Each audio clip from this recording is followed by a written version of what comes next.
Bonjour à tous et bienvenue sur Let's Find Out, le podcast qui transmet les expériences de levée de fonds des entrepreneurs de l'écosystème. Je suis Jérémy Navone, le fondateur de Pitch My Startup, et depuis des années j'accompagne les entrepreneurs à préparer leur rencontre avec les investisseurs. À chaque épisode, je m'intéresse au parcours d'un entrepreneur et aux grandes étapes de ces différentes levées de fonds. Attention, vous êtes sur le point de découvrir l'envers du décor. Qu'est-ce qui se cache derrière les millions de relevés et les articles élogieux que vous voyez passer tous les jours dans les médias? On estime souvent à tort qu'elles font la valeur des startups et qu'elles permettent de mesurer le degré de réussite des acteurs de l'écosystème. Mais qu'en est-il vraiment? L'objectif de ce podcast, vous faire découvrir des entrepreneurs exceptionnels et leurs aventures de levée de fonds. Pourquoi ont-ils levé? Comment ont-ils choisi leurs investisseurs? Quelles ont été leurs plus grosses galères et leurs plus grosses réussites? Alors, pour ne manquer aucun épisode, abonnez-vous dès maintenant sur vos plateformes préférées, n'hésitez pas à nous donner 5 étoiles et à nous laisser un commentaire. Attention au décollage, Let's Find Out, ça commence maintenant.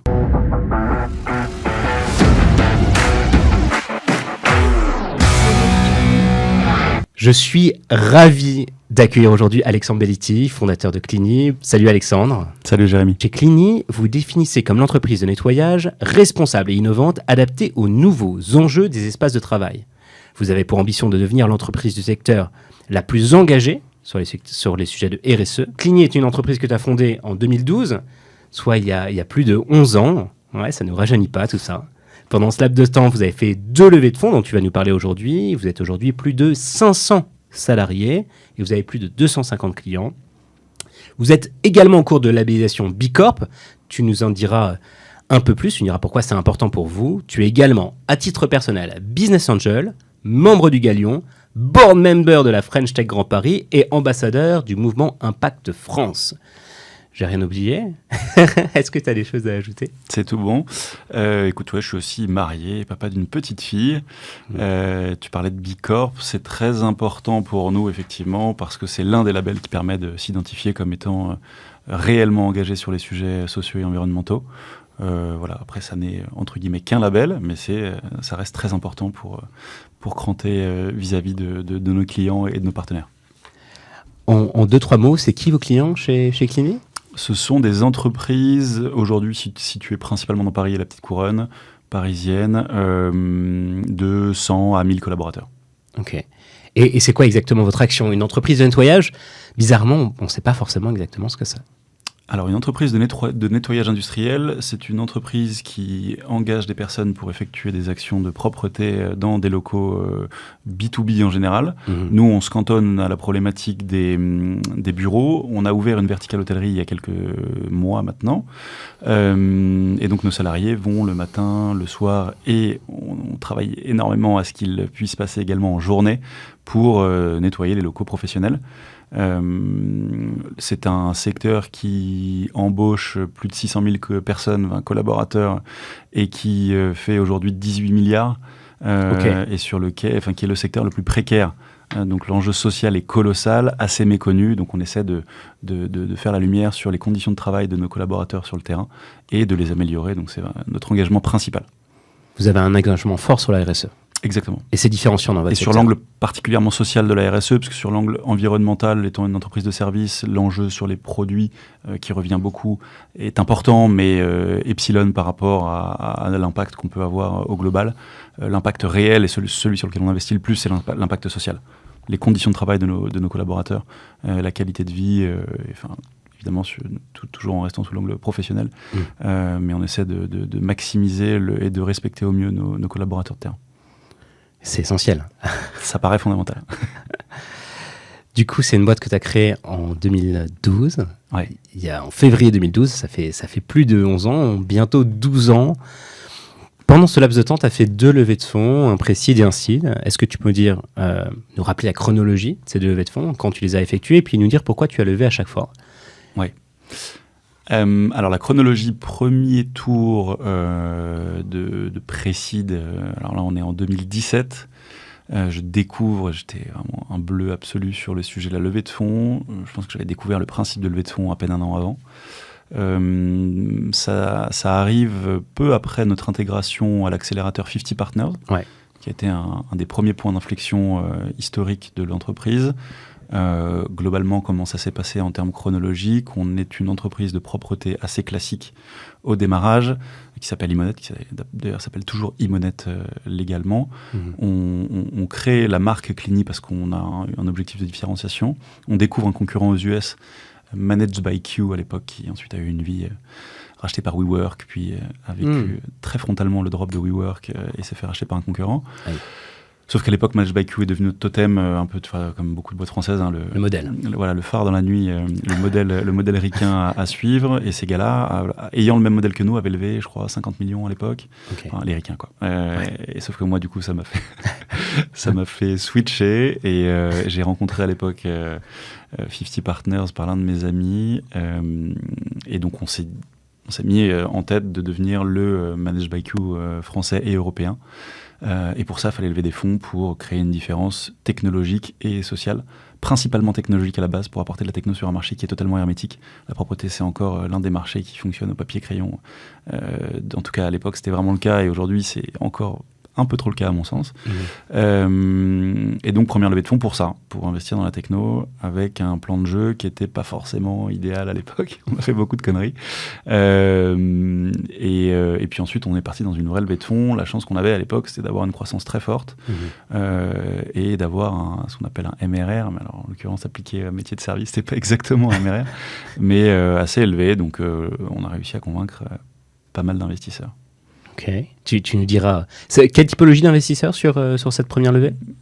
Que des BA. Première levée essentiellement en BA, première levée de 200 000 euros, et ensuite une levée d'un peu plus de 3 millions aujourd'hui,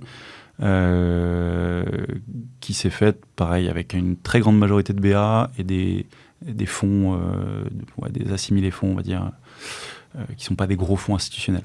Ok, et cette deuxième levée, elle a eu lieu quand? Elle s'est clôturée le 24 décembre 2018. C'était mon cadeau de Noël de l'époque. Ok. C'est drôle, hein, il y en a pas mal des levées qui se clôturent à cette date-là. Il faudra qu'on fasse une petite étude. Donc, première levée 2017, c'est ça? Deuxième 2018. Hein. Exactement. Du coup, tu parlais de tech. Quelle est la tech que vous avez développée L'idée il faut toujours se positionner dans ce que c'est que le secteur de la propreté, qui fonctionne encore avec des feuilles d'émargement signées à la main, placardées dans les sanitaires. Ouais. Tu vois, c'est encore, et tu le vois encore parfois. Chez McDo, par exemple. Exactement. Donc l'idée, c'est de digitaliser, avoir accompagner nos collaborateurs terrain à s'éduquer sur la tech un peu. On s'est pas mal inspiré des boîtes de delivery, donc avoir une application qui permet d'optimiser les shifts, d'accepter des shifts, de savoir où aller, de gérer les remplacements, parce on est sur un secteur qui a beaucoup de remplacements et d'itérations sur ces sujets-là.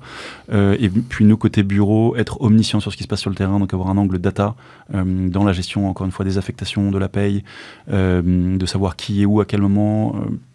On est sur un secteur où les problématiques humaines sont fortes, et quand tu gères beaucoup de people, avoir accès à la data et savoir exactement ce que tu fais au quotidien, c'est très important. Les enjeux sont énormes sur le plan opérationnel, financier, donc, et RH. Donc c'est toujours d'ailleurs un sujet très prégnant. Ok. D'où l'importance en fait des 2 premières levées de fonds que tu as menées pour avoir développé cet outil en fait. Exactement. Okay. Comment tu t'es organisé pour ces roadshows que tu as fait? Est-ce que tu étais seul? Est-ce que tu as monté une équipe? Est-ce que... Le premier n'est pas tellement pertinent dès lors que... parce que j'ai pas eu pertinent au sens de l'organisation, parce que j'ai pas eu à m'organiser particulièrement. Ça s'est fait et très rapidement grâce à 50 Partners. Donc 50 Partners, pour rappel, un fonds qui est toujours l'un des... Enfin, un fonds... Ils ont un fonds, mais un accélérateur qui est l'un des plus connus et l'un des meilleurs de Paris. Ouais. Donc, comme son nom l'indique, à 50 Partners, donc 50 partenaires, qui sont des BA, qui sont souvent des BA assez rompus à l'exercice, et qui peuvent très rapidement investir dans les participations de 50. Donc on a passé les stades d'intégration de 50, ce qui est montrer patte blanche vis-à-vis de ses investisseurs potentiels, et donc ensuite 50, sur une levée de 200 000 euros, sollicite ses partenaires, et donc très rapidement on se met d'accord. Je crois que nous on avait bouclé notre tour en 3 semaines. Ouais. Et puis après, ça avait débloqué 600 000 euros de BPI. À l'époque, on avait 100 000 euros de fonds propres. Donc, on s'est retrouvé avec 900 000 euros sur le compte. Ce qu'on n'avait jamais eu, parce on était une boîte rentable, en croissance relativement correcte, mais on n'était pas en hyper croissance à l'époque. Donc, ça s'est fait vite. Là où c'est plutôt pertinent de discuter de l'organisation sur la partie levée de fonds, c'est la deuxième. On a fait un bridge, puisqu'on du coup, première levée de fonds, 900 000 euros, on commence à cramer, on recrute massivement. Notre cash efficiency n'était pas optimale, c'est le moins qu'on puisse dire. On se retrouve à un moment en se disant merde, en fait on a cramé beaucoup trop vite. Et donc là je me lance en levée de bridge dans un premier temps, donc aller voir on se lance d'abord sur la levée on visait 6 millions à l'époque, accompagné par un leveur de fonds. Et sauf que une levée de fonds, ça prend entre 6 et 9 mois. Et sur ces 6-9 mois-là, il faut quand même avoir du cash. Donc tu fais un bridge, tu vas voir des BA en disant je prévois de closer.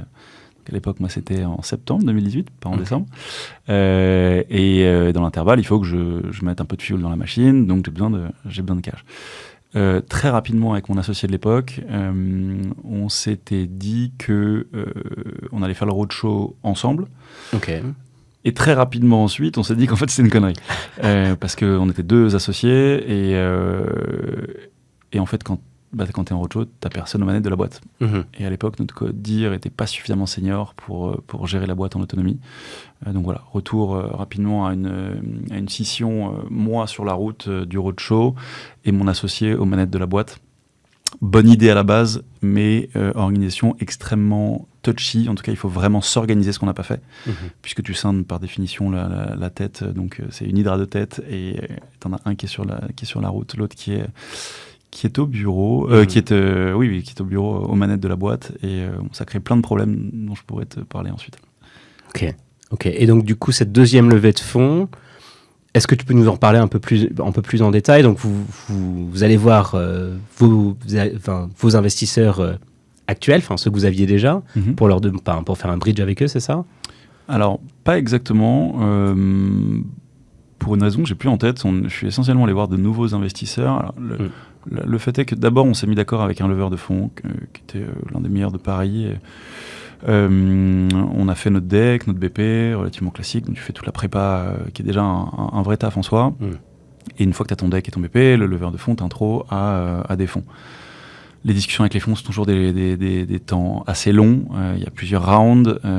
Les fonds ont cette logique, cette organisation même de passer en comité. Voilà, c'est jamais très rapide. Donc tu prends rapidement 2, 3, 4 mois dans la vue sans vraiment que les choses aient fondamentalement avancé. Les fonds sont très friendly. Donc tu sais jamais exactement où t'en es au début. Et donc en parallèle, ton cash, t'en as besoin. Donc moi j'ai fait un mix d'aller voir les fonds, de vivre ces temps longs et en parallèle d'aller voir des BA en leur disant que j'avais besoin de re-signer ce qu'on avait fait à l'époque des BSAR, donc de closer très vite et d'avoir le cash sur le compte rapidement, donc de bridger pour continuer à exister tout simplement. Et donc voilà comment ça s'est passé. C'était, je pense que j'ai fait entre 200 et 250 rendez-vous entre fin 2017 et fin 2018, un mix de fonds et de BA, et au final c'est avec des BA que j'ai le plus closé. Et donc cette levée de 3 millions, combien à la fin? 3 millions? Au final 3 millions 100 et quelques. Ok, donc moitié moins de ce que tu recherchais à l'origine. Exactement. Et qu'est-ce qui explique ce delta? Écoute, on était très bien préparés, on partait vraiment militarisé. Moi, j'étais au départ à un niveau d'énergie et de confiance très élevé, puisque on avait réussi à lever très rapidement ce premier tour. Tout petit tour. On avait intégré 50, tous les signaux étaient plutôt ouverts et une croissance qui était forte. On avait, comme beaucoup de boîtes que j'accompagne et que je vois aujourd'hui, un gros focus top line, donc chiffre d'affaires. Et le chiffre d'affaires, pourquoi il a explosé? On est passé de 750 000 à 1,8 million à 4,5 millions en 2 ans.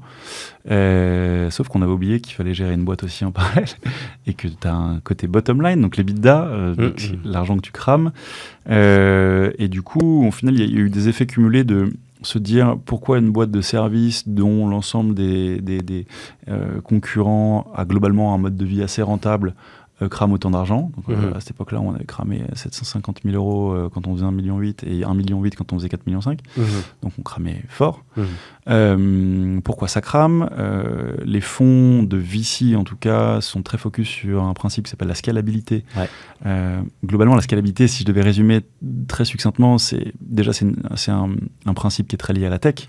Et qui permet, avec une équipe avec quasi isopérimètre, ou en tout cas avec une augmentation très marginale, d'aller toper 10, 20, 100, 1000 fois plus de clients, ce qui n'est pas notre cas. moi, pour adresser 1000 clients de plus, il y a une linéarité, c'est qu'il faut que j'embauche quasiment autant de collaborateurs sur le terrain.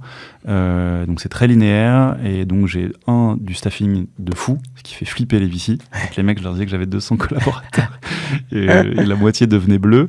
Et à aucun moment j'aurais cette scalabilité au sens où je pourrais faire beaucoup plus avec un nombre non significatif de cleaners. Donc ça, je l'avais pas anticipé, clairement. Mon lever non plus.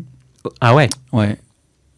Je sais pas te dire pourquoi, mais je tiens griffe à rien, mais tu vois, du coup, je me suis lancé dans une levée avec le sentiment qu'à chaque fois que je parlais à un VC, il y avait une appétence pour la croissance de la boîte, pour le potentiel du marché qui est énorme, sur lequel il y a encore des boîtes assez anciennes. Donc il y avait plein de trucs qui étaient cool, mais ce côté scalabilité, enfin absence de scalabilité au sens où on l'entend habituellement, et donc du coup ce qui est très lié à un métier très people intensive avec tous les enjeux RH qui en découlent, qui sont moi ce qui me nourrit, parce que j'adore avoir du people, j'adore avoir cette mission-là de redorer le blason de beaucoup de personnes sur un marché qui le demande. Voilà. Donc du coup, il y avait un désalignement de fait qu'on n'avait pas anticipé, ce qui fait que j'ai passé pas mal de mois à me casser les dents, que j'ai pâti aussi des temps longs de faire 5, 6, 10 rendez-vous avec des VC qui pour au final me faire dropper avec le smile toujours, mais en me disant bah non, en fait ça va pas le faire parce que le modèle pas forcément exactement celui qu'on avait pressenti. On a quand même réussi à avoir quelques term sheets de fonds,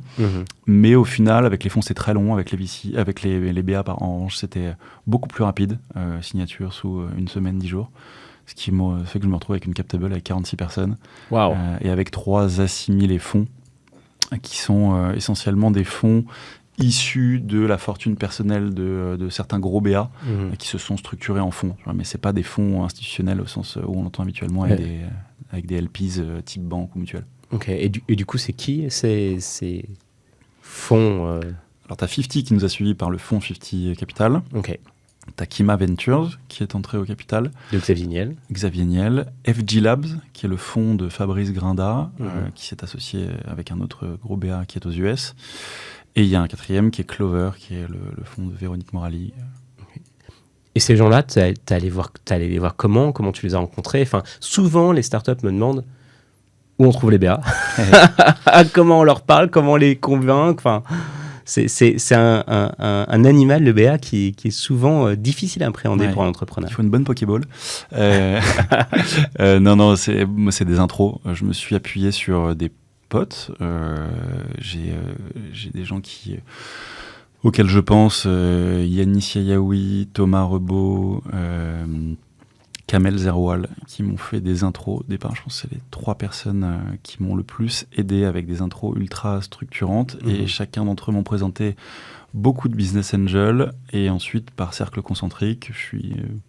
pas dire agressif, mais quand tu me fais une intro, je la suis. Et donc, du coup, ce que je te disais, c'est à peu près entre 200 et 250 rendez-vous. À chaque fois, en fin de rendez-vous, en demandant des intros. Et donc, chaque BA signé envoie à ses potes. Et pour le coup, les BA, c'est souvent des gens qui ont des amis BA également. Donc, tu arrives assez rapide. Une fois que tu as fait les quelques premiers rendez-vous, normalement, si tu es structuré et que tu arrives à être assez pushy, tu as d'autres intros.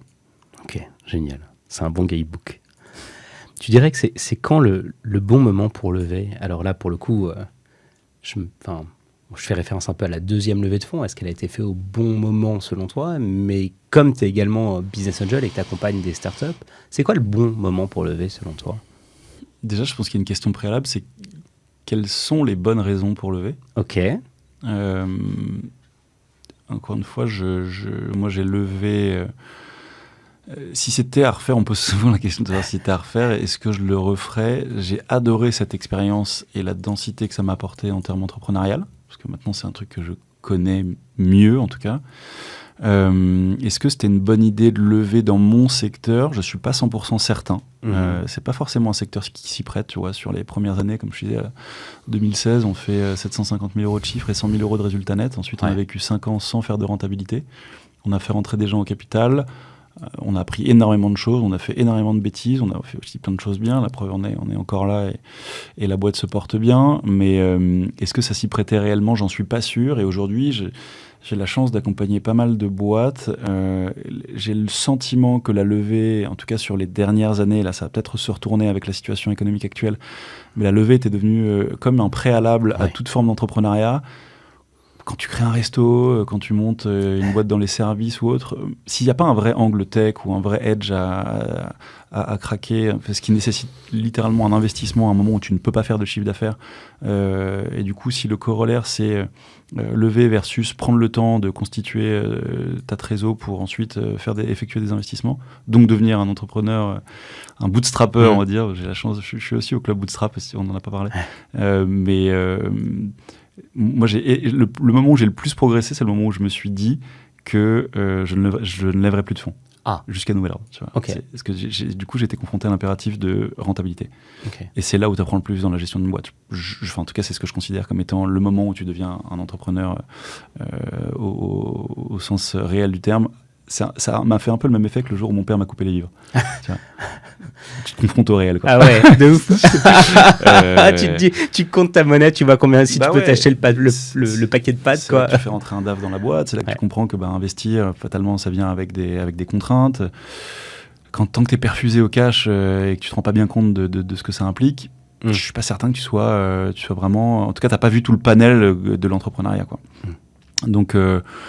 faut se poser ces questions-là, et moi ce que je vois souvent, et j'ai été un des sujets, les gens lèvent pour se payer un salaire, gagner du temps, respirer, diminuer la charge mentale. Et ce qui se tient, tu vois, c'est totalement humain de le faire, mais du coup il faut vraiment se poser la question de savoir si, parce que le corollaire c'est de faire entrer des gens dans un game où le BA ou le VC ils viennent pas pour tes beaux yeux, ils viennent pour faire un multiple, ils viennent pour participer à une aventure entrepreneuriale évidemment, mais ils viennent aussi pour faire un multiple et gagner de l'argent. Donc, lever pour ces raisons-là, ça t'expose à un désalignement in fine qui n'est pas forcément sain, qui peut du coup ajouter à la pression que tu résous ton problème à court terme, mais à long terme, tu vas te retrouver confronté à des gens qui vont venir te demander des comptes. Et, qui vont vouloir sortir. Qui vont pas forcément être alignés avec ta stratégie. Bref, c'est s'associer à des gens qui sont là en partie pour l'aventure entrepreneuriale, en partie pour, de manière très pragmatique, faire de l'argent, et ce qui paraît totalement normal. C'est légitime. Et légitime, donc voilà, il faut bien comprendre l'exhaustivité du jeu auquel on joue quand on lève des fonds. C'est sûr, du coup, dernière levée de fonds pour toi, c'est il y a 5 ans. Comment tu penses faire sortir tes BA Mais écoute, j'ai les discussions sont déjà engagées, tu vois ce que je veux dire. Comme je te dis, les raisons pour lesquelles on a levé au début, en partie, c'était des raisons de ce type-là. L'autre partie, évidemment, c'était, comme je dis, le Manage by Q, devenir toute une ambition, une projection, une impulsion d'aller bouffer un marché que je trouve très saine, très vitale. Et voilà, il y avait beaucoup de ça là-dedans. L'hypercroissance m'excitait grave. Le fait de rendre technologique un marché qui ne l'était pas et d'apporter un vrai angle social à des personnes qui sont peu valorisées encore aujourd'hui. Tu vois, on est une goutte d'eau dans un océan global. Mais alors, la sortie de mes investisseurs, c'est une discussion en cours. Ça peut se faire sous plein de formats. Aujourd'hui, je te disais que je voulais plus lever, potentiellement, pourquoi pas lever, mais avec des fonds de capital développement. Okay. Tu vois, donc avoir une cap table, un seul associé unique avec une profondeur pour racheter des boîtes, s'étendre en France et pourquoi pas en Europe. C'est l'une des options. Tu as le LBO aussi. Aujourd'hui, on est une boîte rentable. Pourquoi pas s'adosser à un fonds de LBO et du coup sortir par la dette. Il y a plein d'options possibles, ou alors une sortie en industriel. Ouais. Ce qui n'est pas l'option privilégiée à date, mais qui est toujours une option. Voilà. Après, c'est des discussions. J'ai la chance d'avoir une cap table. J'ai beaucoup de monde, mais avec lesquels je m'entends vraiment bien. Donc, les discussions sont très saines, très ouvertes. Et tu vois, le panel de possibilités est ouvert. On en discute. Alors, du coup, je me permets de rebondir là-dessus. Comment, donc ça se passe super bien et c'est génial, 46 business angels, comment tu fais pour les gérer au quotidien ? Écoute, ça se passe, comme je dis, très bien. Les seuls moments un peu touchy chaque année, c'est les moments où tu dois signer les papiers. T'as toujours un mec qui est à l'autre bout du monde une personne qui peut pas se connecter ou autre. Et j'ai eu la bonne idée de ne pas faire de SPV à l'époque, parce que je connaissais pas l'outil. Mais globalement, ça se passe très bien. Tu as quand même des outils techno qui permettent de signer des papiers avec un nombre de personnes très significatif en très peu de temps. Big up à DocuSign, NewSign et consorts, qui sont vraiment une clé qui nous ont bien aidés. Donc non, écoute, ça se gère bien. Il faut juste respecter toutes les prérogatives de gouvernance classiques, mais il n'y a pas de sujet particulier. Et du coup, comment vous gérez les places au bord ?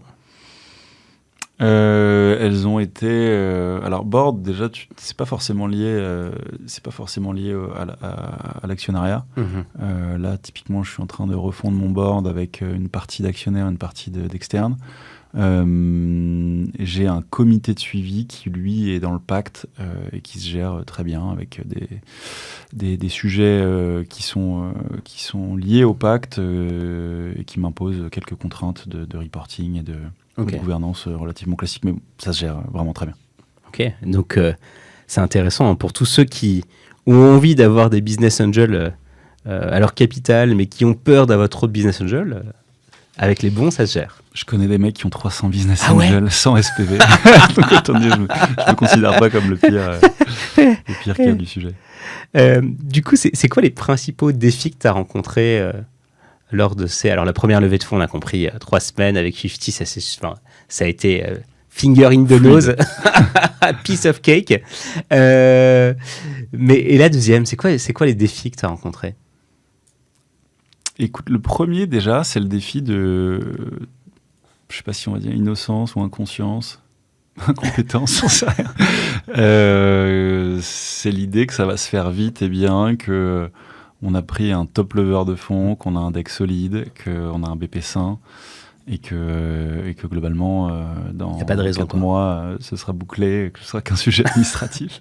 L'insouciance, peut-être, on peut appeler ça. Voilà, l'insouciance du mec qui a peut-être un peu trop de confiance en lui et à qui on a dit à chaque fois que, tu vois, au début, tu rencontres des gens, tout le monde te dit ce que tu fais, c'est cool. Et sauf que le fait d'avoir des smiles et du support et du soutien, c'est pas forcément... c'est même pas du tout la même chose que de recevoir un virement. Donc cette naïveté-là du début, c'est un truc... Tu vois, entre le moment où j'arrive sur le marché et le moment où je me rends compte de la réalité de ce qu'on doit faire, il y a une petite tarte dans la tronche que j'ai mis un peu de temps j'ai mis un peu de temps à accuser le contre-coup.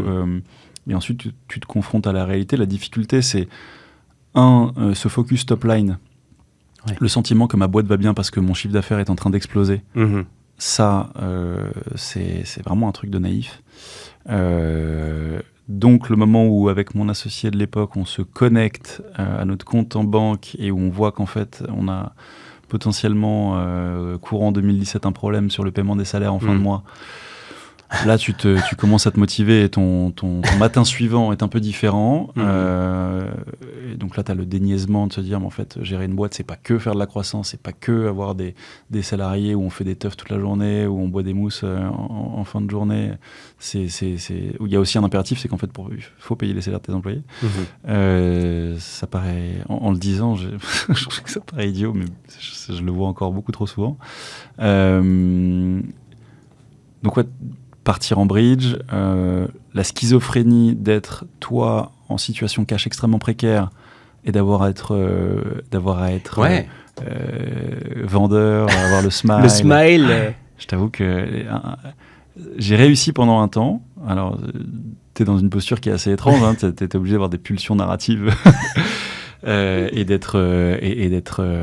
mettre en place un masque parce que c'est une situation qui est pas facile et ça a une obsolescence parce que ça fatigue énormément. Là t'es dans le fake it mais bon au bout d'un moment t'es pas vraiment j'utilise le mot de pulsion narrative parce que t'es pas dans le mytho, t'es vraiment dans tu vends du futur, donc par définition t'es obligé de vendre un truc et le truc t'y crois, sinon t'es pas là. Donc en revanche la situation interne dans laquelle tu te trouves versus ce que tu projettes, c'est-à-dire que tu es extrêmement stressé, tu te réveilles la nuit en faisant des maths, tu te connectes à Excel à 5h du mat, ce qui n'est jamais bon signe, et d'avoir ensuite à aller vendre à des gens le futur et leur expliquer que et pas forcément que c'est la merde en ce moment, mais en fait, si t'es en bridge et que tu dois lever dans pas longtemps, globalement, il faut pas être Einstein pour comprendre que c'est pas optimal niveau cash. Mais c'est une situation relativement classique à laquelle tous les BA sont rompus, tu vois, le mec qui a 2, 3, 4 mois de cash devant lui, on en voit beaucoup. Et cette situation de stress interne qui est là, cette relation avec ton associé, où au final, il n'y a que les associés qui sont au courant de la situation de cash, potentiellement le DAF, tu vois, mais aucun des employés. Donc tu as toute cette émulation au boulot, la boîte qui croît, toute cette intensité positive que tu as au taf. Et ce côté, cette solitude de l'entrepreneur, de savoir qu'en fait, la réalité, en tout cas l'envers du décor, est un peu plus dark. Et du coup, d'être très vendeur vis-à-vis des BA et des fonds. Les fonds sont un peu plus au fait que ça, parce que déjà, ils ont accès à beaucoup plus, ils ont accès à la data room. Ouais, c'est une situation qui est schizophrénique, tu vois. Et physiquement, ça a été difficile ? Ouais, très très dur. Très très dur. Et au final, ce qui m'a sauvé après quelques mois de porte prise, globalement, lever des fonds, tu prends 95 voire 98% de porte, parce que là, il faut en valider quelques-unes. Alors, moi, j'ai levé avec 46 personnes, donc j'ai pris un peu moins de porte que ça en pourcentage. Mais globalement, tu prends des noms toute la journée, ce qui est dur, ce qui est éprouvant. Tu as aussi le côté redondant, c'est que tu répètes toujours la même chose. La boîte change pas, donc par définition tu pitches toujours les mêmes trucs, et donc c'est épuisant physiquement. Tu te lèves le matin, tu dois projeter de l'énergie, tu dois être positif, et il y a un moment où un de mes meilleurs potes m'a dit: mec, t'es violet, on sent que t'as plus le drive, t'as pris 10 kilos, tu vois, là le côté salvateur, c'est barre-toi une semaine au soleil, prends un peu de temps pour toi. Et du coup, c'était mon premier break Galion. Et pour le coup, c'était très bien de faire un break Galion, parce que non seulement je suis parti au soleil, j'ai pris du temps pour moi, mais en plus, j'ai discuté avec des entrepreneurs de ma situation. Et moi, à ce moment-là, comme je disais, c'est le moment où j'avais pris le lead sur la levée solo. Donc j'étais le seul dans la boîte à être concerné par le sujet. Mon associé était lui aux manettes pour gérer la boîte, ce qui était aussi un impératif. Et j'avais besoin de parler, en fait. Et je m'en rendais pas compte. Et du coup, de parler avec des mecs qui ont vécu, tu vois, quand tu parles à un mec qui a fait 3 levées de fonds, qui a fait 2 exits, tu lui expliques ta situation, il dit ouais, c'est classique. Et là, à ce moment-là, il faut faire tac, tac, tac, tu vois. Il te donne un plan d'action. Et puis, déjà, le simple fait de raisonner avec un mec qui a vécu ce que tu as vécu, c'est salvateur. Tu t'enlèves toute la culpabilité, la honte, tout ce dont tu parles jamais. Tu peux en parler à aucun de tes potes, tu peux pas en parler à ta femme, tu peux pas en parler à tes employés. Tu peux même pas trop en parler à moi à l'époque. Je n'osais pas en parler avec mon associé parce que c'était mon truc. Tu vois, j'estimais que l'ownership, c'était fais ton job et t'en parleras quand t'auras délivré. Et donc là, le fait de pouvoir me livrer à d'autres entrepreneurs, c'était salvateur. Ah ouais. J'invite tout le monde à parler au maximum dans ces moments de stress et de tension, parce que c'est vraiment le pire que tu puisses faire, c'est t'isoler, avoir honte, être en culpabilité. C'est un truc qui est dur, c'est des moments qui sont vraiment compliqués, et les moments de cash pour un entrepreneur, ça résonne avec... Enfin, moi, ça m'associait, tu vois, c'était la mort de ma boîte, et vu que ma boîte, c'est un peu mon bébé, j'étais vraiment très connecté sur des sujets assez dark, et donc il faut en parler. Voilà, il faut discuter, il faut dire à la honte d'aller se faire foutre, et vraiment exposer le problème, tu vois, évidemment à des gens de confiance, mais de la manière la plus ouverte possible, parce qu'il y a des solutions, mais il faut être accompagné, et puis il faut faire les bons choix au bon moment, parce que le timing, par définition, il peut être assez court, quoi. Donc, pour gérer stress, parler, déconnecter, est-ce qu'il y a d'autres choses que tu as... essentiellement ça. Ouais, ne pas faire ce que moi j'ai fait à l'époque, c'est-à-dire étant stressé, je me disais que le salut, tu vois, j'avais 30 piges, en bon produit d'école de commerce, que les moments de respiration c'était les moments de teuf, ce qui est très con au final. Enfin, là aujourd'hui, à 37 ans, je te dis que j'ai cranté, mais à l'époque ça me paraissait limpide, c'est le vendredi soir, t'as qu'une envie, c'est d'aller boire des mousses avec tes potes, de tailler à la tête, de shut down le problème au placard, et en fait, ça a des conséquences délétères. C'est que quand tu fais la fête, le lendemain, t'es fatigué, du coup, tu bois du noir, du coup, ça te met dans un système qui est vraiment négatif. Quand t'as pris, moi, vraiment, à l'époque, j'avais pris, je pense, 10 ou 15 kilos, tu vois. Donc, hygiène de vie tout ça, je veux vraiment pas faire l'objecteur de conscience et tout. Mais tout ça, ça a des impacts sur ta chimie interne, tu vois. Et du coup, tu t'es plus dans une spirale négative. Et ouais, si je devais donner un conseil à la con, mais qui en est vraiment un pour le coup, c'est faire du sport, manger sainement, préserver son sommeil, et se mettre en mode de sportif, tu vois, de sportif de haut niveau entre guillemets, parce que la levée de fonds et en tout cas l'entrepreneuriat d'hypercroissance, c'est un sport de haut niveau. C'est ce qu'on dit de plus en plus, hein, effectivement. Et moi, ce que j'ai lu dernièrement, c'est qu'aux US, les entrepreneurs sont considérés comme des athlètes presque. Je le pense avec toute l'humilité du truc, tu vois. C'est vraiment juste se dire, cette logique de se dire, t'es en train de faire un truc qui demande du focus, qui prend du temps de cerveau, qui prend du temps tout court. Si t'arrives fatigué, en broyant du noir parce que t'as trop fait la fête, parce que t'as mal bouffé, parce que juste ça ampute ta capacité. C'est comme si t'allais faire un triathlon en ayant bouffé des domacs pendant les 3 mois précédents, tu vois. C'est plus compliqué, ça rend le truc plus difficile. Alors que c'est déjà compliqué, si en plus tu te mets des bâtons dans les roues en ayant un mode de vie pas sain. Mais encore une fois, on est dans une zone où le stress, comment on réagit chacun au stress, c'est tellement spécifique, et je suis vraiment pas là pour donner des leçons, j'ai tellement fait n'importe quoi à cette époque que là c'est facile dans ma position actuelle de donner ce genre de conseils. Ouais, c'est sûr. Après, effectivement, c'est aussi le modèle qu'on voit, qu'on pense être le modèle de la Startup Nation. Enfin, alors là, on y revient, on a plus ou moins le même âge, mais effectivement, les gros stuff font partie, en tout cas, on pense qu'elles font partie du modèle, quoi. C'est comme tout, je pense qu'il y a une bonne posologie, tu vois. Ouais. Évidemment, enfin, moi j'étais un gros teufeur plus jeune, j'ai adoré ça et j'adore encore ça, mais c'est, tu vois, déjà avec l'âge, à peu près le même âge comme tu le dis, il y a un rappel à l'ordre, et notamment les enfants, le shift fait que il y a un moment où physiquement tu peux plus tenir, mais ouais, c'est une question de posologie, quoi. Tu peux t'autoriser des écarts, mais il faut pas que l'écart devienne une norme, parce que sinon tu te mets dans la merde, quoi. Ouais, tu tiens pas. Comment tu t'habilles pour aller rencontrer les investisseurs ? J'ai jamais été... tu vois comment je suis. Après, il fait très chaud, mais j'ai jamais été un grand fashion weeker. Je me fous un peu de ce que je présente. Je pars du principe que l'important, c'est ce que tu as dans la tête et le discours que tu tiens. Donc, j'ai jamais été en mode costard ou quoi que ce soit. Je sais pas s'il y a une règle là-dessus. Moi, c'est un truc dont je me fous littéralement. Okay. Donc, je suis pas un conseil particulier. J'ai pas de conseil particulier sur ce sujet. Je pense que ce qui importe, c'est ce que tu projettes, c'est à quel point tu es préparé sur ce que tu vas raconter sur ta boîte. Le reste, on s'en tape.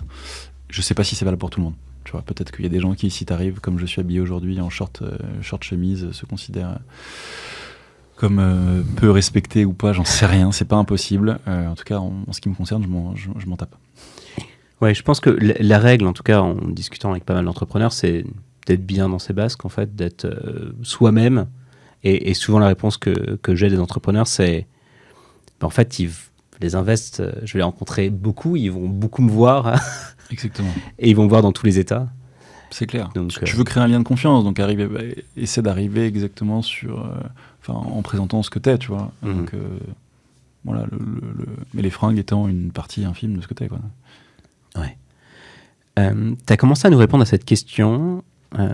Comment tu as géré les relations avec ton équipe ? Alors, on a commencé à comprendre que vous êtes séparés la tâche avec ton ancien associé assez rapidement lors de cette deuxième levée de fonds, mais aussi tes amis, ta famille pendant cette période, qui a été du coup très difficile, comme tu viens de nous l'écrire. Ouais. Alors, encore une fois, très difficile, c'est relatif, dans un monde où on est quand même deux entrepreneurs à Paris. on est quand même des gens assez préservés dans l'absolu.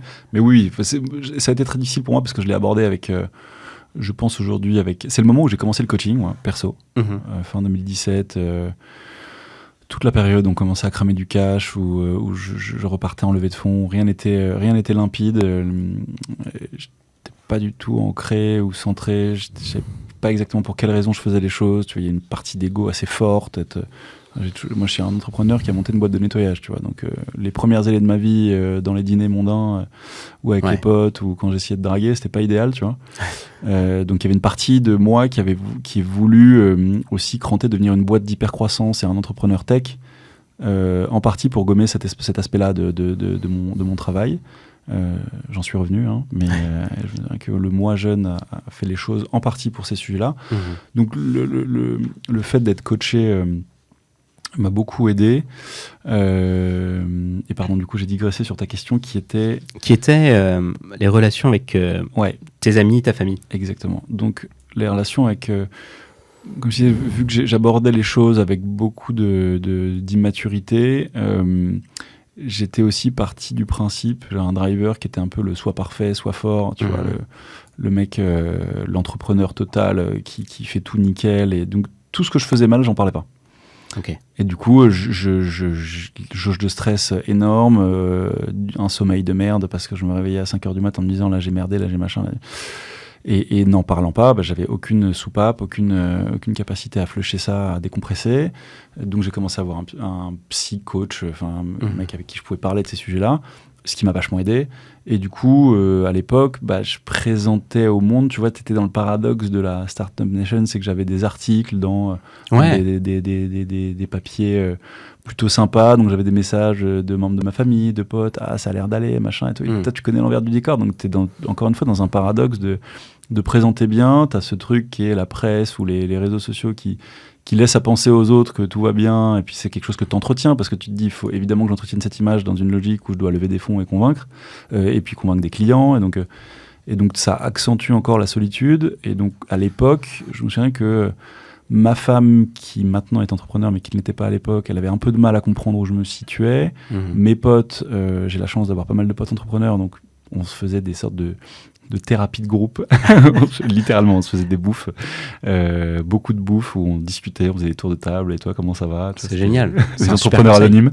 Et j'avais la chance d'avoir ce groupe de 7-8 potes entrepreneurs qui font partie de l'écosystème avec lesquels je pouvais discuter. Mais en dehors de ça, avec mon associé, on avait un peu siloté la boîte. Et puis on n'avait pas au final les mêmes desiderata, les mêmes... donc pas une communication optimisée. Donc non, c'était plutôt une période où je me sentais très seul. Ouais. Tu vois, j'avais très seul. Tu vois, c'est pas du tout Calimero ou quoi que ce soit. C'est juste seul parce que tu peux pas parler de tes... À part certains potes, et c'est ponctuel, tu peux pas parler de tes sujets au quotidien avec qui que ce soit. Tu vois. Ouais, c'est difficile. Ouais. C'est à ce moment-là que vous êtes séparé avec ton associé ou... Ça s'est passé plutôt fin de Covid, courant Covid.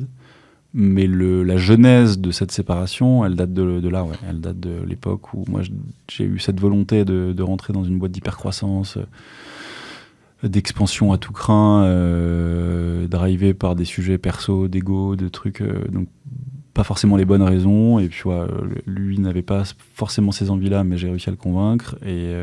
Et puis après, s'est mis en place tout un système où on a siloté la boîte. C'était rationnel, mais au final, on a oublié un truc qui était la communication entre nous. Et du coup, on est parti un peu sur des chemins différents, parallèles, et avec des sujets d'ego, de vision du monde qui étaient un peu différents aussi. Donc tout ça a fait que, in fine, mieux géré, peut-être qu'on sera encore ensemble. Surtout c'est un pote d'enfance, donc c'est un peu relou. Mais au final, pas de, tu vois, quand t'as pas l'expérience et que t'as pas le recul, tu peux pas t'en vouloir, quoi. Aujourd'hui, il faudrait peut-être qu'on fasse un post-mortem, mais ça peut encore être le cas. Quel est le meilleur conseil qu'on t'ait donné?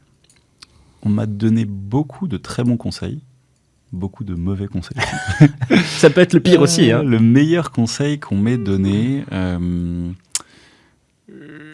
je dirais déjà d'être aligné. Alors, je veux pas tomber dans des écueils de coaching à la con, mais de comprendre exactement pourquoi tu fais les choses. Comme je te disais, quand le driver, c'est l'ego, c'est la fatigue, c'est des choses, des moteurs qui sont généralement externes, et du coup que t'es pas suffisamment centré sur tes besoins réels, que t'as pas pris ce temps d'introspection pour savoir où t'as vraiment envie d'aller, pourquoi tu fais les choses.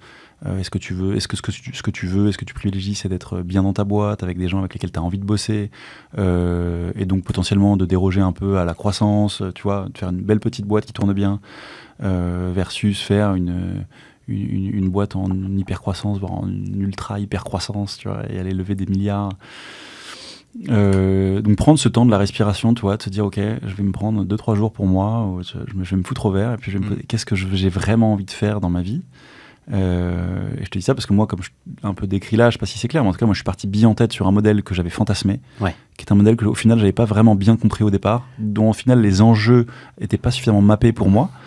Et que tout le monde fantasmait à l'époque, hein. Enfin honnêtement. Ouais, encore maintenant. C'était Enfin, c'était vendu par tous les médias, par tous les incubateurs, les accélérateurs. Enfin, c'était le modèle roi. Ce marketing-là, moi, je le déplore un peu parce qu'effectivement, tu t'annonces dans les... C'est comme le loto, quoi. Dans les règles du jeu, tu parles que des gagnants, tu vois. Mais au final, les boîtes qui arrivent à lever des fonds, des millions... je sais plus, j'avais reçu les stats récemment, mais c'est des pouillèmes de pourcentage, tu vois. Et déjà, quand tu y arrives, le corollaire, il est que tu fais rentrer des investisseurs professionnels, plus ou moins professionnels, mais qui sont quand même des gens, donc tu as des contreparties qui sont significatives. Et puis tu peux ne pas y arriver, donc tu es confronté à l'échec. Donc l'échec, c'est pas toujours facile à vivre sur le plan perso. Et du coup, fatalement, en tant qu'entrepreneur, ça résonne sur ce que tu es, sur ce que tu vas devenir. Donc être bien conscient du jeu dans lequel tu rentres, tu vois, et ne pas juste regarder les médias qui te parlent des gars qui cartonnent, parce que c'est risqué, quoi, de se confronter à ça. Et donc le meilleur conseil qu'on t'ait donné, enfin en tout cas ce que tu donnes, c'est celui-là, c'est de savoir vraiment ce que tu veux. Exactement. Prendre le temps de définir ce que c'est que le succès pour toi, et d'essayer de gommer tous les aspects externes. Donc tout ce que te racontent tes parents, ta famille, tes potes, essayer de se dire que c'est pour eux. Mais pour toi, dans 50 piges, si tu te retournes et que tu regardes un peu ce que tu as fait, tu te dis, j'ai exactement été là où j'avais envie d'être. Tu vois. Et potentiellement, c'est même pas potentiellement, cette définition-là, pour chacun, elle peut être différente. Ça peut être faire une billion-dollar compagnie pour certains, mais ça peut aussi être autre chose. Et du coup, le pire conseil, t'avais l'air d'en avoir un certain nombre. Ouais, je sais même pas si ça vaut le coup que j'essaie d'en trouver un marrant, mais tout ce qui tourne autour de il y a que les billion-dollar compagnies qui comptent. Tu vois, les conseils à la con, type si t'as pas de Rolex à 50 ans, t'as pas réussi ta vie. Moi, personnellement, je trouve ça pathétique. Mais voilà, après, libre à soi. Il y a un peu de jugement dans ce que je viens de dire. mais voilà, ça, pour moi, c'est des conseils. C'est quoi le pire rendez-vous, alors peut-être plutôt que le pire conseil, le pire rendez-vous investisseur que tu as eu? C'est un rendez-vous tout prémisse de ma première levée. Enfin, donc j'enlève le précis de ma levée, du coup, où je rencontre un invest assez connu, allemand, même très connu, qui à l'époque faisait déjà flipper tout le monde. Et donc, du coup, j'ai été très sujet au fantasme du gars, où je suis arrivé en me disant waouh, c'est un des top entrepreneurs européens qui a fait des trucs de fou, qui a monté un très gros fonds. Donc j'avais passé le premier round avec le gérant du fonds côté français. Et du coup, j'étais en second round, je rencontrais le grand Manitou. En Allemagne ? Non, en marge de Vivatech à l'époque. C'était en 2016, je crois. 2016 ou 2017. Et je suis arrivé préparé à la française face à un Allemand. Donc vraiment un peu la fleur au fusil, en me disant je vais la voir avec mon bagou, à la tchatch et tout. Sauf que je suis tombé face à un cyborg, un mec très froid, avec des questions très froides, pas du tout sensible à toute forme de marketing et de narration, que des métriques, quoi. Et moi, j'étais pas du tout au level. Et je me souviens déjà, il faisait chaud, j'avais les mains moites, j'étais ultra flippé d'être face au gars. Et il y avait toute une armée de mecs, et très étonnamment, le gars avec qui j'avais bien fité au départ, qui était du coup ce gars qui gérait le fonds côté français, était présent, et je m'attendais à avoir un peu d'appui dans son regard, tu vois, et donc on était autour d'une table, j'étais seul face à 4 ou 5 gars du fond. Ah ouais. Et vraiment rien, quoi. Genre, je me sentais merdique, mais à des niveaux interstellaires. Ça a duré 20 minutes, les 20 minutes les plus longues de ma vie. Wow. Je me suis vu raconter de la merde, tu sais. Le moment où t'as l'impression d'être toi-même sur un siège et de te regarder en disant wow, putain, c'est dur, hein.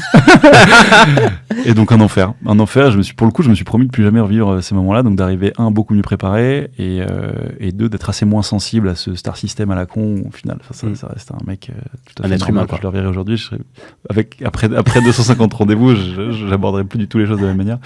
Mais à cette époque-là, je m'étais... Wow, c'était horrible. Tu te rappelles les types de métriques qui t'avaient demandé et que tu n'avais pas de façon précise à l'époque, quoi. C'est toutes les métriques financières de la boîte, après toutes les métriques type... Enfin, tu vois, les cohortes, des trucs simples aujourd'hui. Ceux qui m'écoutent vont se dire quel branlos. Le CAC, et puis des variations de toutes les métriques qui font que ta boîte... qu'en tant qu'entrepreneur, tu sais plus ou moins bien qu'une boîte est en capacité de faire de la croissance et de faire le kick, enfin en tout cas de faire des multiples. Et voilà, c'est... À ta décharge, on parlait beaucoup moins de levée de fonds à l'époque. Déjà, aujourd'hui, on n'en parle pas énormément, mais à l'époque, c'était compliqué d'avoir le mode d'emploi. Ouais, bien sûr, non, mais je m'en veux pas. Hein. Juste que c'était... sur le moment, j'ai vécu, je me suis dit, ok, le niveau du game, quand tu es face à un gars qui a ce genre de focus-là, qui maîtrise et qui est très, très axé Metrics et finance, si t'es pas à ce niveau-là, tu vas vivre des horreurs, quoi. Et donc là, je me suis vraiment promis de plus jamais revivre un moment comme ça, et bien m'en a pris, parce que du coup, j'ai rencontré d'autres mecs de ce niveau-là et avec ce genre de focus, et pour le coup, ça s'est beaucoup, beaucoup mieux passé par la suite, quoi. Ouais, t'étais beaucoup plus près, quoi. Exactement. Comment tu t'es préparé tout seul, après, ce rendez-vous-là, ou t'as pris un DAF ou quelqu'un qui vraiment t'a mis au niveau sur ces sujets? Alors, je me souviens plus, tu vois, la temporalité entre ce rendez-vous et à l'époque, j'avais un leveur de fonds. Je me souviens que je m'étais séparé de ce leveur de fonds qui était le premier, hein, pas celui avec lequel je suis parti à cette époque-là, notamment parce que pour cette raison-là en partie, j'ai dû faire 2-3 rendez-vous et je me suis dit, en fait, on n'est pas du tout au niveau Metrics. Après, j'ai recruté l'un des premiers game changers aussi de la boîte. On a parlé de l'entrée chez 50. Le deuxième, je le définirais comme le moment où on a embauché notre DAF, Simon, que je salue. Et clairement, qui nous a fait passer dans un nouveau game, avec un niveau de précision, quelqu'un d'extrêmement consciencieux, précis, qui a vraiment été une personne avec laquelle j'ai beaucoup, beaucoup bossé sur les années où il a fait 4 ans chez nous. Et on a level up à des niveaux très, très, très significatifs à ce moment-là. Et oui, tu te rends compte qu'au final, entreprendre sans être sharp niveau financier, c'est très compliqué. Ouais, c'est compliqué. Ouais. Qu'est-ce que tu t'es dit quand tu as signé ta dernière levée de fonds? Donc, on a 24 décembre 2018. 2018, ouais. Moi, je me suis dit des choses, des mots que je ne pourrais pas... que je ne pourrais pas verbaliser ici.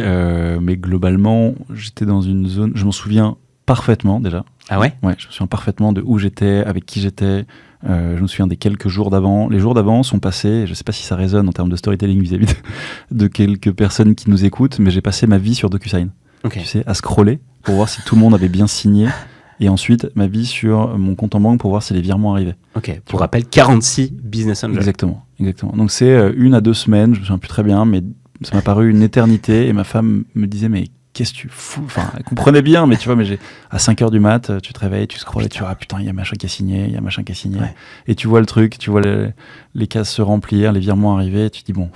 Des petits shots d'adrénaline et de temporalité en plus, tu peux pas, ça doit se faire en quelques jours, tu vois, entre la signature et les virements.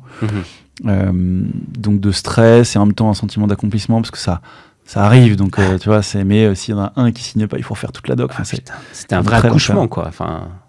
Franchement, j'ai pas un très très bon souvenir de cette période-là, mais au final on y est arrivé et avec des relances, tu sais, toujours les mecs un peu tardifs que t'appelles au final. Bon, attendez, ouais, je te fais ça, mais là je suis sur mon boat. On n'a pas tous les mêmes problèmes. Ouais, non mais tu vois, et donc et après donc ça s'est finalisé 18 décembre 2024. Moi je l'ai vu comme un message, un vrai cadeau de Noël. Et donc je me suis fait une bonne bouffe avec 2-3 de mes meilleurs potes dans le resto d'un pote. Attends, t'as dit 18 décembre 2024, c'est ça que tu viens de dire? Voilà, donc là c'est 24 décembre 2018.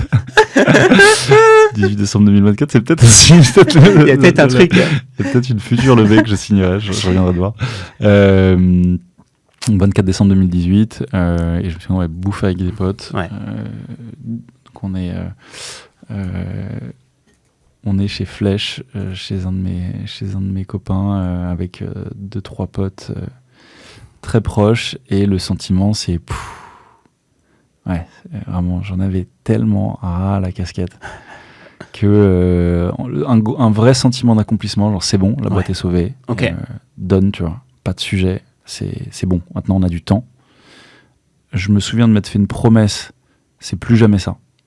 Plus jamais de lever des fonds en étant short cash, en n'ayant pas préparé, en n'étant pas prêt à vivre ces moments-là, en étant, tu vois, c'était pas maîtrisé. Il y avait un côté vraiment subi dans le truc, et du coup un niveau de stress qui était anormal, qui je pense m'a mis en risque perso assez fort, tu vois, vraiment trop de stress. Je sais pas combien de points de vie j'ai laissé à l'époque, mais certainement quelques-uns.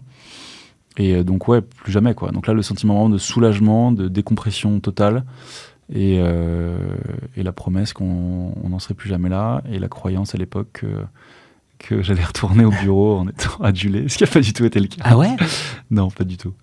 Pas du tout, mais c'est normal. En fait, personne ne sait ce que tu as vécu, toi, Ah, sur le plan putain. perso, tu vois. N'ayant pas communiqué, comme je te disais au début, j'ai tellement cloisonné, j'ai tellement porté que les seuls qui étaient au courant, c'était mon coach et quelques potes. Et en fait, tu arrives au bureau, c'est business as usual, parce que personne ne connaissait le niveau de risque financier côté boîte. Ouais. Personne d'autre que mon associé. Mon associé, il avait lui-même le sentiment de porter énorme niveau opérationnel, ce qui ne fasse même pas le sentiment, c'est la réalité de gérer la boîte en parallèle, tu vois, parce que du coup, moi qui suis sur la route, donc non, pas de champagne, pas de teuf, rien. Ah oui, c'est violent quand même. Ça s'est fait comme ça, et au final, a posteriori, je le comprends, parce qu'en fait, c'était juste le job à faire, tu vois. C'était soit ça, soit la clé sous la porte. Donc en fait, il faut célébrer. Aujourd'hui, ce que je dis, c'est qu'il faut cristalliser ces moments comme des moments positifs, parce que c'est fondamental, mais c'est pas naturel. Parce que quand tu as un associé qui en prend plein la tronche au taf à porter la boîte, et l'autre qui en prend plein la tronche sur une levée de fonds à faire un truc qui au final est son rôle, c'est-à-dire permettre à la boîte de survivre, tu vas pas naturellement te taper sur l'épaule parce que t'as fait ce que tu devais faire, quoi. Donc, mais je pense que maintenant il faut s'imposer de célébrer entre associés ces moments-là qui sont effectivement business as usual, on va dire. En tout cas, qui sont vraiment dans tes prérogatives de CEO qui sont de maintenir la boîte à flot. Il faut s'imposer de faire la teuf. Qui sont des landmarks, qui sont des moments importants qu'il faut quand même. Impératif. Il faut vraiment s'obliger. Et tu vois, moi, il y avait encore ce terreau-là, il y avait déjà ce terreau-là de ressentiment mutuel. Et donc, on n'a pas pris ce temps-là, et c'était une vraie erreur.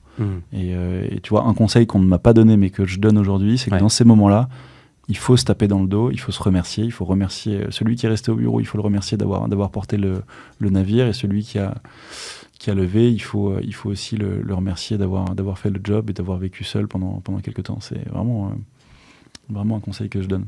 Ouais, c'est important. Alors du coup, pour continuer sur les conseils que tu donnes, c'est quoi les autres conseils que tu donnerais à des jeunes entrepreneurs qui souhaitent lever des fonds aujourd'hui? Je radote, mais... Non, mais c'est bien. Vous souhaitez vraiment lever des fonds? Est-ce qu'il y en a vraiment besoin? Est-ce qu'il y en a vraiment besoin? Pourquoi vous souhaitez lever des fonds? Là, tu prends 2-3 jours en off, tu vas te mettre au vert, et puis tu te poses vraiment la question de savoir pourquoi. Est-ce que ton modèle l'indique? Est-ce que c'est nécessaire? Est-ce que c'est nécessaire? Et si ensuite, oui, c'est nécessaire, je dirais, suivant la structuration et la maturité de la boîte, est-ce que tu as un DAF? Mais je pense qu'il est très bon de prendre un conseil externe. Une banque d'affaires pour t'aider à structurer ton deck, pour t'aider à faire tampon dans les négociations, pour te donner cette hauteur de vue qui est impérative. Tu vois, je me suis souvent posé la question de savoir si on pouvait faire en interne ou s'il fallait prendre un accompagnement externe pour gérer. Aujourd'hui, ma conviction, elle est forte.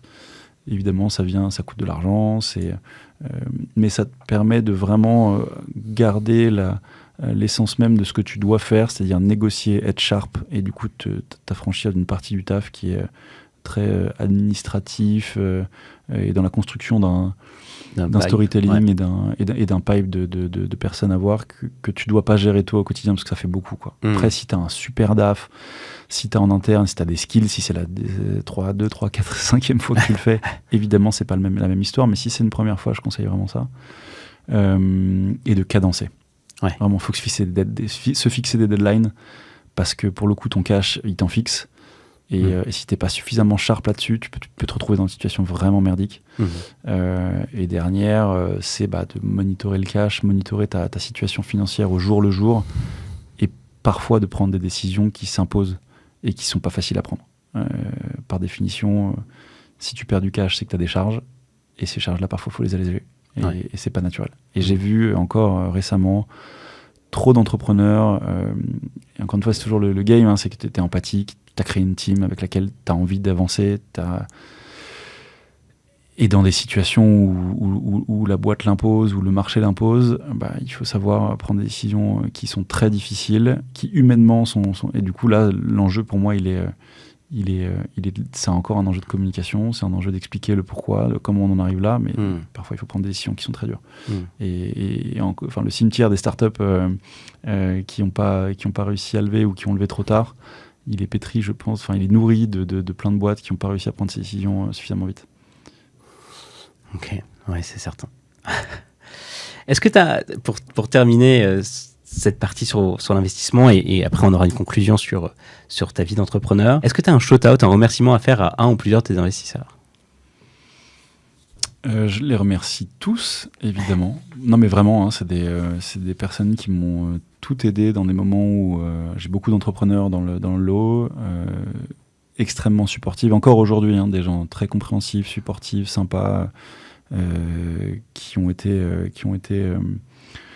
force de proposition dans les moments où on en avait besoin, qui ont aidé, tu vois, des gens qui ont fait des apports en compte courant au moment où on était vraiment pas au top, qui ont apporté de la valeur, qui ont accepté de rentrer au board, qui de manière souvent bénévole, enfin même pas souvent, toujours bénévole.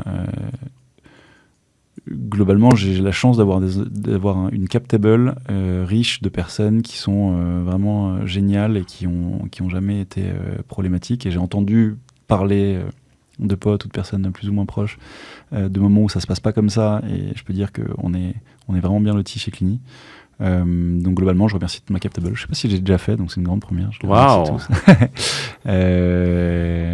Donc ouais, non, j'ai vraiment beaucoup de chance au niveau des BA et des personnes et des fonds qui sont au capital. Et puis après, comme je le disais, je les ai déjà cités au début, mais toutes les personnes qui m'ont aidé sur la levée de fonds, qui m'ont accompagné, et puis tous mes potes proches, Aldric, Aurélien, Gaspard, ils se reconnaîtront, mais avec lesquels on discute tellement. Enfin, on se fait beaucoup de bien en tant que pote entrepreneur. C'est clair que c'est important d'avoir les coudes serrés dans ces moments-là. Ouais, c'est ce qu'on entend, c'est essentiel, et je trouve que c'est un message qui est vraiment important de passer aux entrepreneurs où s'apprêtent à vivre cette situation ou qui la vivent déjà, actuellement. Donc pour terminer, c'est quelques questions que tu ne connais pas, que je t'ai pas dévoilées, et qui sont liées à ta vie entrepreneuriale et personnelle. C'est quoi ta plus grande fierté? Naturellement, je dirais ma fille, de très très loin. C'est clairement ce que j'ai fait de mieux à date. Après, sur le plan perso, je dirais cette capacité que je me suis découverte à travailler beaucoup, parce que je suis un gros feignant à la base, et à me scaler, évoluer en même temps que ma boîte, donc ouvrir les chakras. Et un remerciement que j'ai pas fait, c'est deux de mes coachs, Mathieu et Yvan, qui m'aident encore aujourd'hui vraiment sur ce sujet. Mais ouais, c'est cette capacité à évoluer. Ok. Est-ce que tu as un regret sur ces dernières années? Ouais, l'issue, la situation et l'issue avec mon associé qui était un pote d'enfance, clairement, c'est dommage. Quelle est la personne, le film, le bouquin qui t'inspire le plus? Alors, ce que savent pas nos auditeurs, c'est qu'avant de commencer le podcast, on a parlé manga et t'es super calé. Mais potentiellement, c'est pas ça qui t'inspire le plus. Ça fait partie de mes inspirations, toute la culture Jap. C'est vraiment quelque chose qui m'accompagne quasi quotidiennement depuis 20 ans maintenant. Enfin, plus que 20 ans, même 30 ans. Mais dans les inspirations vraiment quotidiennes, au-delà de ma famille et de certains membres de ma famille qui sont vraiment des inspirations au quotidien, en ce moment, c'est Stephen King. Ah ouais? Ouais. C'est un mec que j'ai découvert. Je lis pas mal et j'ai toujours eu... tu vois, dans les autres interviews, je parle beaucoup d'Alain Damasio avec La Horde du Contrevent, qui est mon livre préféré. Mais là, en ce moment, j'ai découvert Stephen King. J'ai dû lire 10 bouquins sur les 12 derniers mois de lui. Ah ouais. Et sa capacité à narrer, à expliquer, à faire rentrer le lecteur dans son univers me sidère. Mais vraiment, je découvre un gars qui a un pouvoir. Pour moi, c'est un super pouvoir, tu vois. Il peut écrire tout sur n'importe quoi. Et c'est absolument impossible de décrocher. Et je trouve ça hyper impressionnant et c'est très, très, très inspirant. Ok. Quelle est ta journée type? Mais j'en ai pas. Okay. J'ai quelques marqueurs dans mes journées. C'est le sport. Tous les jours? Ouais. Presque tous les jours. Presque tous les jours. Encore une fois, là, c'est vraiment des phrases de... Ça fait un peu enfoiré, mais je m'y suis remis il y a 1 an et demi. Enfin, comme je t'ai dit, j'ai eu une période sans sport qui m'a été très préjudiciable à plein de niveaux. Et du coup, je me suis remis au sport à fond. Et ça, c'est pour moi devenu une sorte de moment et très perso, tu vois. Globalement, je fais pas de sport, je fais plus de sport collectif. Je fais que des sports individuels. Et c'est vraiment des moments de respiration qui sont salvateurs. Tous les matins, je dépose ma fille à l'école. Et le soir, c'est dîner avec ma femme ou dîner avec des potes. Dans la journée, soit des rendez-vous en extérieur, soit des rendez-vous, je dois faire un mix de 50-50 au bureau et en externe. Et c'est extrêmement varié. Et très dense. Et très dense. Après, j'ai quelques rituels, c'est tous les mardis et mercredis, c'est one-one avec le COMEX de la boîte. Il y a quelque chose qui sont immuables dans mon agenda, mais le reste est assez fluctuant. Tu fais quoi le dimanche matin ? Alors, les 6 derniers mois, je faisais du vélo. Ok. Parce que je préparais un... Tu fais un triathlon ? Tu nous as parlé de triathlon tout à l'heure. Ouais, j'en ai fait un hier matin. Sans blague. Ouais. Et surtout, en juin dernier, avec mon meilleur pote, on a fait un semi-Ironman à Nice. Waouh. Et du coup, ça se prépare. Ouais. Vraiment. Et donc, le dimanche matin, je faisais du vélo pour préparer ça. Et maintenant, je prévois de faire globalement ça, quoi. Comme je dis, dimanche matin, hier, j'étais à Bois-le-Roi pour faire un triathlon. Okay. Et j'essaie de faire en sorte de mettre le... À une époque, je t'aurais dit je cuvais. Ouais. Un samedi soir arrosé. Et maintenant, je préfère la version triathlon. Ouais. Je pense qu'on est tous passés du fait de cuver à faire du sport. Ça, c'est l'âge qui impose ça aussi. Comment tu vois la suite de ta vie ? Vaste question. Ouais, question quotidienne que j'essaie de ramener du coup au quotidien et au présent. Parce que j'essaie de me fixer des objectifs sympas, parmi lesquels passer de super moments en famille et avec mes potes. Donc c'est un peu vague, mais c'est quand même un focus. C'est important. De ne pas me défocus sur des objectifs qui n'en seraient pas.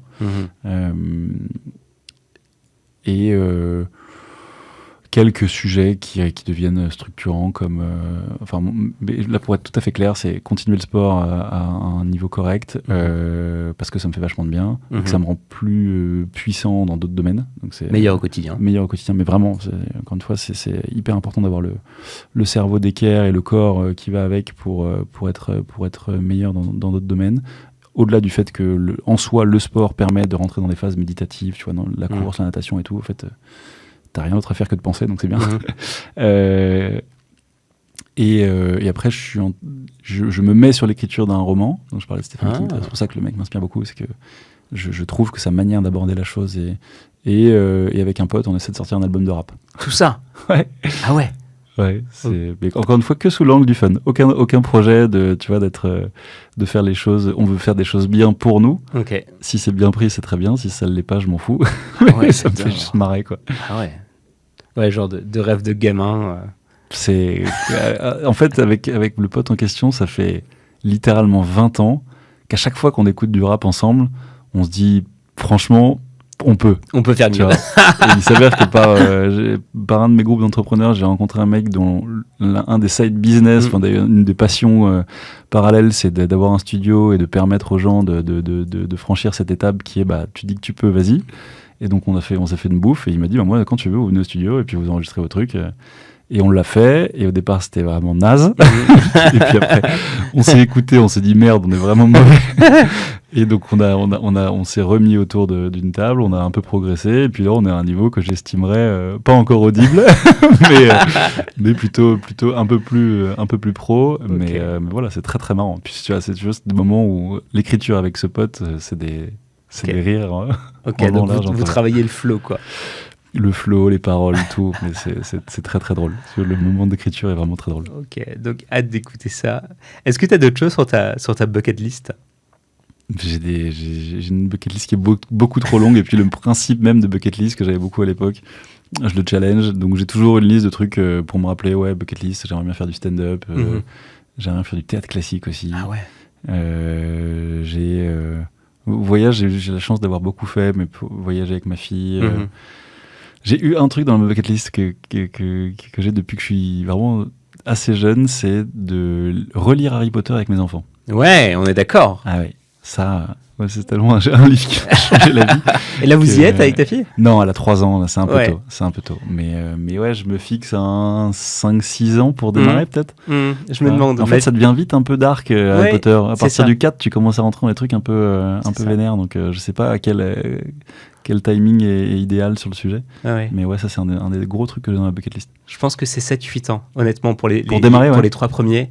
Effectivement, là, ma Ouais. fille y est, je me suis dit, cette année, c'est l'année d'Harry Potter. Ah, cool. Ouais, donc ça, j'ai le truc en tête, c'est vraiment un de mes focus. Bon, génial. Pour terminer ce podcast, dernière question. Est-ce qu'il y a des entrepreneurs dans ton réseau que tu aimerais entendre au micro de ce podcast pour qu'ils racontent également leurs aventures de levée de fonds ? J'en ai pas mal, ouais. Écoute, je pourrais shout-out un mec qui s'appelle Alexandre Bonetti, qui est un entrepreneur assez inspirant et qui, à mon avis, pourrait vraiment bien fitter sur pas mal de sujets avec tout ce qu'on vient de se dire. Ouais, je l'imagine bien à ma place, un de ces 4. Bon, bah, on va le contacter alors. Top. Merci beaucoup, Alexandre. Ravi de cet échange avec toi aujourd'hui. Merci à toi. C'était génial. On a appris beaucoup de choses. On a passé un super moment. C'était exceptionnel. Merci beaucoup. Merci à toi. Chers auditeurs, merci de nous avoir écoutés. J'espère que vous avez passé un bon moment en notre compagnie et que vous avez appris plein de choses sur la levée de fonds. Si ce podcast vous a plu, abonnez-vous dès maintenant sur vos plateformes préférées pour ne manquer aucun des prochains épisodes. Parlez-en autour de vous, donnez-nous 5 étoiles et mettez-nous un commentaire, ça fait toujours super plaisir. Vous pouvez aussi nous suivre sur Instagram pour découvrir les coulisses de ce podcast et échanger avec nous. Il me reste à vous dire à très bientôt sur Let's Find Out.